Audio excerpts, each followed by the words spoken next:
Good morning, everybody. Dietary vitamin B12 deficiency usualగా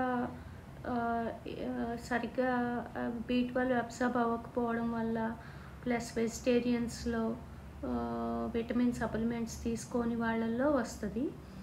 ఈ deficiency వల్ల మెగలోబ్లాస్టిక్ anaemia వచ్చి స్పైనల్ కార్డ్ బ్రెయిన్లో ఉన్న వైట్ మ్యాటర్కి డ్యామేజ్ అవ్వచ్చు. పెరిఫరల్ న్యూరోపతి కింద కూడా ప్రెసెంట్ అవ్వచ్చు. డయాగ్నోసిస్ ఎలాగంటే యూజువల్గా సీరం విటమిన్ B12 లెవెల్స్ చేయిస్తే సరిపోద్ది. అయితే కారణం తెలుసుకోవడానికి షిల్లింగ్ టెస్ట్ అని ఒకటి ఉంటుంది.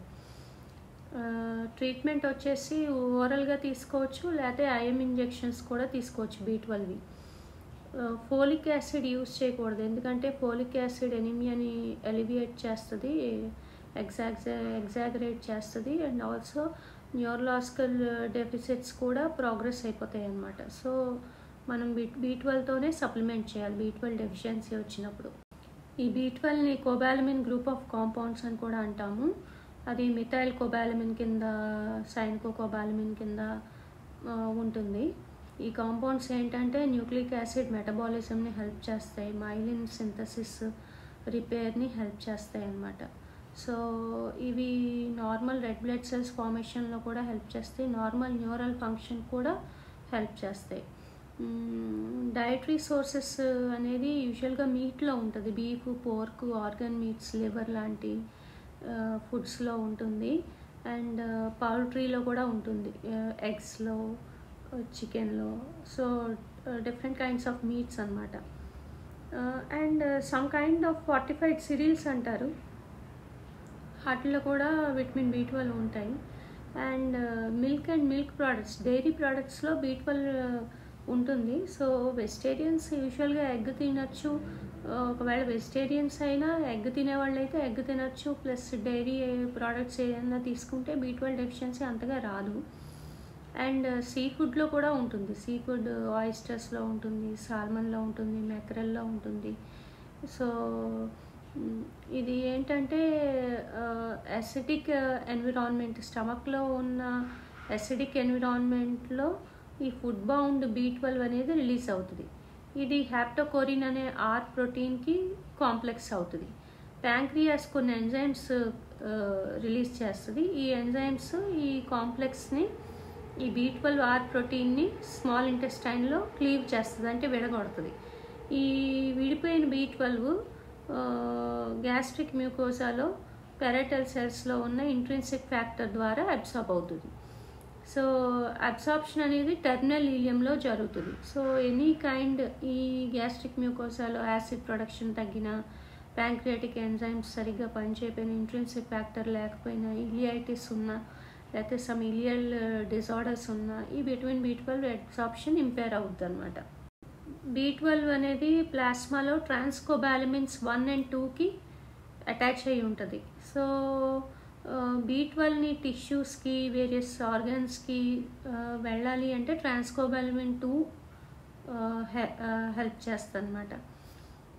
లివర్లో చాలా విటమిన్ B12 ఉంటుంది, కానీ కొంతమందిలో ఎంట్రోహెపాటిక్ రీఅబ్సార్ప్షన్ అనేది మెకానిజం ఇంపేర్ అవుతుంది. సో అలాంటి వాళ్ళు ఒకవేళ లివర్లో విటమిన్ B12 ఉన్నా అది సడన్గా వేగన్స్ అయ్యాక ఆ B12 డెఫిషియన్సీ వచ్చేస్తుంది. ఒకవేళ ఎంట్రోహెపాటిక్ సర్క్యులేషన్, ఎంట్రోహెపాటిక్ రీఅబ్సార్ప్షన్ కెపాసిటీ బాగానే ఉంది, వెజిటేరియన్స్ సడన్గా వెజిటేరియన్స్ కింద, నాన్ వెజిటేరియన్స్ సడన్గా వెజిటేరియన్స్ అవినా సో ఒక 2 to 3 years వరకు B12 డెఫిషియన్సీ రాకపోవచ్చు. అండ్ ఒకవేళ ఎక్కువ డోసెస్ ఆఫ్ విటమిన్ B12 తీసుకున్న ఫుడ్ ద్వారా అది నాట్ టాక్సిక్ అన్నమాట. సో మనము high levels of vitamin B12 deficiency ఉన్న, high levels of vitamin B12 ఉన్న అంతగా కంగారు పడాల్సిన అవసరం లేదు. డెఫిషియన్సీని మాత్రం చాలా జాగ్రత్తగా చూసుకోవాలి. డెఫిషియన్సీ సరిగ్గా ఫుడ్ తీసుకోకపోవడం వల్ల, లేకపోతే వెజిటేరియన్స్ అవ్వడం వల్ల, B12 రిచ్ ఫుడ్స్ తీసుకోకపోవడం వల్ల, ఒకవేళ సరిగ్గా తీసుకున్న అబ్జార్బ్ అవ్వకపోవడం వల్ల, ప్లస్ యూటిలైజ్ టిష్యూస్కి ట్రాన్స్ఫర్ అవ్వకపోవడం వల్ల, ప్లస్ కొన్ని drug induced vitamin B12 deficiencies ఉంటాయి, దానివల్ల వచ్చే ఛాన్సెస్ ఉంటుంది అన్నమాట. ఒకవేళ వెజిటేరియన్ మదర్స్ బ్రెస్ట్ ఫీడ్ ఇస్తున్నారు బేబీస్కి విటమిన్ B12 డెఫిషియన్సీ వచ్చే ఛాన్స్ ఉంటుందన్నమాట. సో ఎలా సప్లిమెంట్ చేసుకోవాలో చూసుకోవాలి. ఇన్యాడిక్వేట్ విటమిన్ B12 అబ్జార్ప్షన్ అనేది most common cause of deficiency అనమాట. సరిగ్గా అబ్జర్బ్ అవ్వకపోవడం వల్లే వస్తుంది. సో అదే అడల్ట్స్లో అయితే యాసిడ్ సెక్రీషన్ తగ్గిపోయి వాళ్ళకి సరిగ్గా అబ్జర్బ్ అవ్వదు. సో అప్పుడు మనము విటమిన్ సప్లిమెంట్స్ అవి యూజ్ చేస్తే సరిపోతుంది. వాటిల్లో కూడా క్రిస్టలైన్ ఫామ్స్ ఉంటాయి. సో అలాంటి crystalline form of vitamin supplements use చేస్తే అబ్సార్ప్షన్ ఈజీగా ఉంటుంది. కొన్ని కేసెస్లో బ్లైండ్ లూప్ సిండ్రోమ్ అంటారు. ఇంటెస్టైన్లో బ్యాక్టీరియా ఓవర్గ్రో అయ్యి ఈ B12ని ఈ బ్యాక్టీరియా కానీ పారాసైట్స్ కానీ సమ్ పారాసైట్స్ లైక్ ఫిష్ టేప్వర్మ్ అలాంటివి తినేస్తాయి అన్నమాట విటమిన్. సో అలా విటమిన్ B12 ఆ పారాసైట్స్ కానీ ఆ బ్యాక్టీరియా తినేయడం వల్ల విటమిన్ B12 డెఫిషియన్సీ వచ్చే ఛాన్సెస్ కూడా ఉన్నాయి.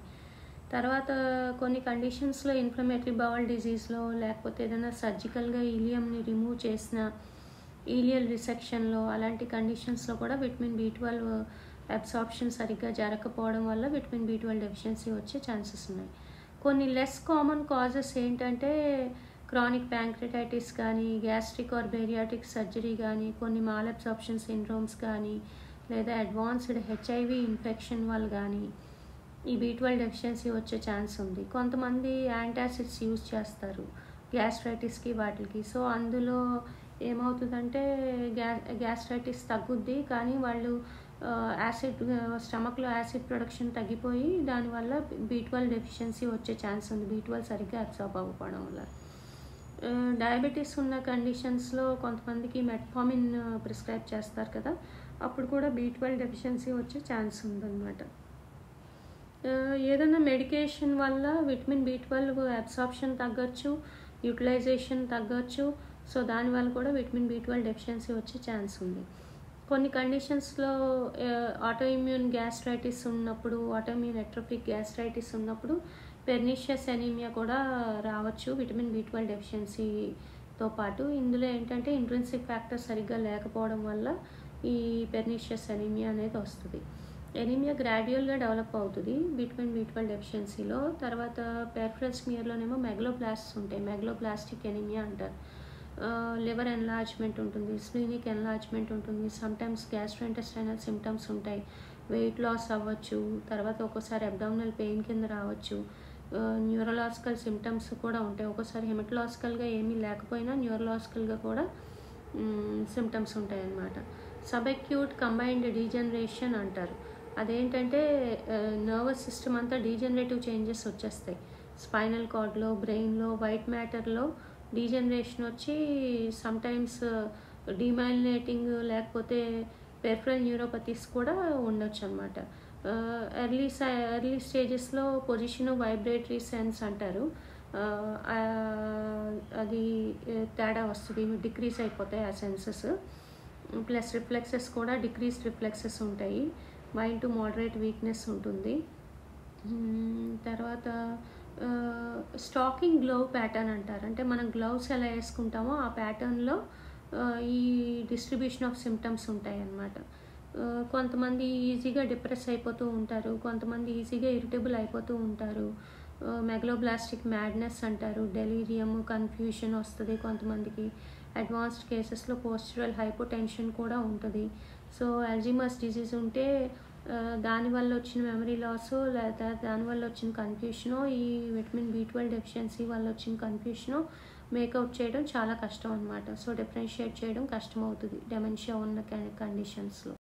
సో ఈ విటమిన్ B12 డెఫిషియన్సీలో మనం డయాగ్నోసిస్ ఎలా చేయాలంటే CBC complete blood count, serum vitamin B12, folate levels చూసుకోవాలి. కొన్నిసార్లు methyl malonic acid levels, Schilling test కూడా అవసరం పడుతుంది. ఎనీమియా ఉండొచ్చు, ఉండకపోవచ్చు ఒక్కోసారి. లేదా మ్యాక్రోసైటోసిస్ అంటే మెగలోబ్లాస్టిక్ ఎనీమియా ఉండొచ్చు, ఉండకపోవచ్చు. సో CBC ఒకటే కాకుండా సీరం విటమిన్ B12 లెవెల్స్ కూడా చేయించుకోవాలి. CBCలో ఏంటంటే మెగలోబ్లాస్టిక్ ఎనీమియా ఉందా లేదా తెలుస్తుంది. అండ్ మ్యాక్రోసైట్స్ ఇండెక్స్ కూడా తెలుస్తుంది అనమాట సిబిసిలో. ఒకవేళ vitamin B12 levels less than 200 ఉంటే అది B12 డెఫిషియన్సీ కింద కన్సిడర్ చేసుకోవాలి. అండ్ ఫోలేట్ సప్లిమెంటేషన్ ముందు చేయకూడదు, చేస్తే అది B12 డెఫిషియన్సీ ఉందా లేదా తెలియనివ్వదు. సో అండ్ న్యూరలాజికల్ డెఫిసిట్స్ మాత్రం ప్రోగ్రెస్ అయిపోతూ ఉంటాయి అన్నమాట. సో ఫోలేట్ సప్లిమెంటేషన్ అనేది విటమిన్ B12 డెఫిషియన్సీ ఉందా లేదా నిర్ధారించుకున్నాక దాన్ని బట్టి చేసుకోవాలి. ఒకవేళ sometimes other test methyl malonic acid, homocysteine levels, holotranscobalamin 2 levels కూడా చేస్తాం. షిల్లింగ్ టెస్ట్ ఏంటంటే ఇంట్రిన్సిక్ ఫ్యాక్టర్ డెఫిషియన్సీ ఉందా, పెర్నిషియస్ ఎనీమియా స్టేజ్లో ఉన్నాడా పేషెంట్ అనేది చూస్తాం అన్నమాట. ఈ షిల్లింగ్ టెస్ట్లో రేడియో లేబుల్డ్ విటమిన్ B12 ఇస్తాము. ఓరల్గా ఇచ్చి 1 to 6 hours విటమిన్ B12 ఇచ్చి ఈ radio labelled vitamin B12 absorption ఎలా ఉందో చూసుకొని మళ్ళీ యూరిన్లో ఎంత ఎక్స్క్రీట్ అయిందో చూసుకొని దాన్ని బట్టి మనం లెవెల్స్ని బట్టి డయాగ్నోసిస్ ఆఫ్ పెర్నిషియస్ ఎనీమియా చేస్తామన్నమాట. అయితే కానీ ఈ షిల్లింగ్ టెస్ట్ ఏంటంటే B12ని రిప్లీట్ చేస్తుంది. సో ఒక్కోసారి దానివల్ల కూడా ఫాల్స్ ఎర్రర్స్ వచ్చే ఛాన్సెస్ ఉన్నాయి. సో అందుకని మనము అన్ని ఇన్వెస్టిగేషన్స్ అయిపోయిన తర్వాత ఇంకా థెరప్యూటిక్ ట్రయల్స్ అయిపోయిన తర్వాత మనం షిల్లింగ్ టెస్ట్కి వెళ్తే మనకు తెలుస్తుంది. ప్లస్ ఒకవేళ మాల్ అబ్సార్ప్షన్ ఐడెంటిఫై అయింది, ఒక ఓరల్ యాంటీబయాటిక్ ఇచ్చాము, ఓరల్ యాంటీబయాటిక్ ఇచ్చిన తర్వాత మాల్ అబ్సార్ప్షన్ కరెక్ట్ అయింది అనుకోండి, షిల్లింగ్ టెస్ట్లో ఒకవేళ తెలిసిందనుకోండి, అప్పుడు దాన్ని small intestinal bacterial over growth కింద కన్సిడర్ చేస్తాం, బ్లైండ్ లూప్ సిండ్రోమ్ కింద. సో అలా కూడా shilling test 2 week trial of oral antibiotic తర్వాత రిపీట్ చేసుకోవచ్చు. అండ్ ట్రీట్మెంట్కి వచ్చేసి విటమిన్ B12 ఓరల్గా ఇవ్వచ్చు, ఐఎంగా ఇంజెక్షన్స్కి ఇచ్చుకోవచ్చు అనమాట. సో మామూలుగా అయితే 1000 mg నుంచి స్టార్ట్ చేసుకోవచ్చు. ఒకవేళ లార్జ్ ఓరల్ డోసెస్ కూడా ఇవ్వచ్చు, ఇంట్రిన్సిక్ ఫ్యాక్టర్ లేదు కొంతమంది ఇండివిజువల్స్లో అనుకుంటే large doses of vitamin B12 కూడా ఇవ్వచ్చు. అండ్ ఐఎం ఇంజెక్షన్స్ అయితే ఎవ్రీ ఆల్టర్నేట్ డే ఇప్పించుకోవచ్చు స్టార్టింగ్లో, తర్వాత వన్స్ ఏ మంత్ కానీ లేకపోతే వన్స్ ఏ వీక్ కానీ అలాగే ట్యాపర్ చేసుకోవచ్చు.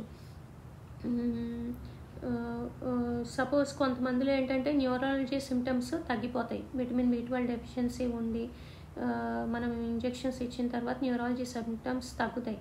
కానీ కొంతమందిలో ఇరివర్సిబుల్గా ఉంటాయి అన్నమాట. అంటే ఒకసారి వచ్చినాయి ఇంకా న్యూరోపతి అలా ఉండిపోద్ది కొంతమందికి లైఫ్ లాంగ్. సో అలాంటి వాళ్ళు విటమిన్ B12 కొన్నాళ్ళు సప్లిమెంటేషన్ తీసుకోవాల్సి వస్తుంది లాంగ్ టర్మ్లో. అండ్ న్యూరాలజీ సిమ్టమ్స్ ఉన్నవాళ్ళు వెంటనే ఫిజిషియన్ని కలిస్తే IIM injections of vitamin B12 తీసుకుంటే ఎర్లీగా సిమ్టమ్ డయాగ్నోసిస్ అవుతుంది. సో అవి కరెక్ట్ చేయడానికి ఈజీగా ఉంటుందన్నమాట. రీజన్ తెలియక చాలామంది ఈ విటమిన్ B12 లోపం వల్ల చాలా సిమ్టమ్స్ ఫేస్ చేస్తూ ఉంటారు. ఎర్లీ సప్లిమెంటేషన్ కనుక జరిగితే అది ప్రాబ్లం అవ్వదు. ఇనిషియల్ డెఫిషియన్సీని కరెక్ట్ చేసి తర్వాత వీక్లీ వన్స్ కానీ మంత్లీ వన్స్ కానీ ఇంజెక్షన్స్ ఇచ్చుకోవచ్చు. డయాబెటీస్ ఉన్న వాళ్ళు, మెట్ఫార్మిన్ తీసుకునే వాళ్ళు కంపల్సరీ విటమిన్ B12 డెఫిషియన్సీ ఎంతో కొంత ఉంటుంది. సో వాళ్ళు B12 ఇంజెక్షన్స్ కానీ ఓరల్ సప్లిమెంటేషన్ కానీ తీసుకుంటే సరిపోతుంది. సో బ్రీఫ్గా చెప్పాను విటమిన్ B12 గురించి. సో అవేర్నెస్ కోసమని. థ్యాంక్